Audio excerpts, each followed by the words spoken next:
Oh hey, welcome to another edition. Hand-laid tracks and 3D printed trains with Socrates. Today we're looking at a stock carrier.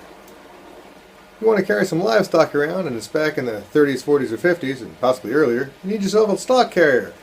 This one has, you can see it's got slats through it. That way your cows and livestock can get nice air in there while they're traveling to their next fun-filled location.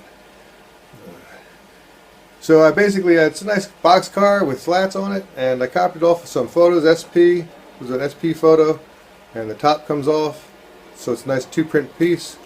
Got your Micro-Trains couplers on the back. Make sure they're nice and loose when you do it, otherwise you might derail. And you can see the couplers go on the bottom like most of mine do. It's medium shank couplers. I actually tried to make it out of wood.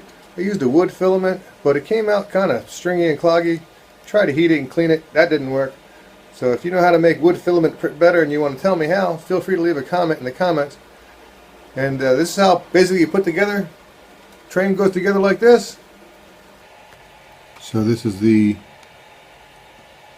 stock car.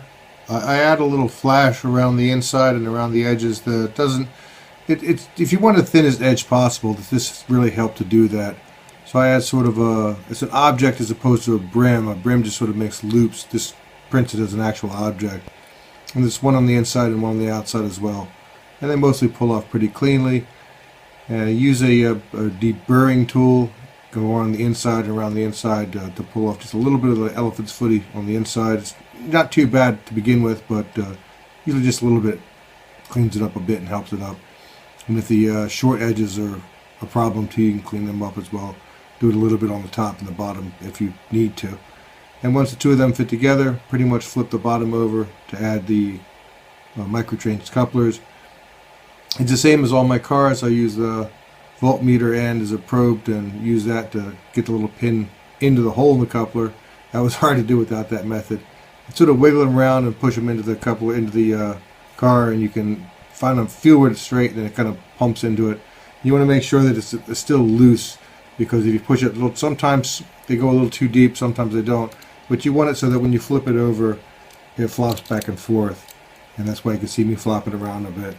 And if it's a little too tight, like that one was, use a screwdriver and sort of like bring it up just a tiny little bit till it's floppy. And then put the top back on it, and you've got yourself a stock car. Pick up some cows and head to market. Print them up yourself. You can see through it. I think it's kind of nice. So that's how you put the thing together. It's a nice little stock carrier. Carry your livestock to market. Get yourself one on Colts. I think it's a pretty one. And thanks for watching. Check it out next time. Because Hand-Laid Tracks, it doesn't have a theme song. Doesn't have a theme song. It's got a lot of cars though. Hand-Laid Tracks still doesn't have a theme song because Hand-Laid Tracks doesn't have a theme song. Could have had a theme song. Might have had a theme song. Hand-Laid Tracks, it still doesn't have a theme song. Theme song. Theme song.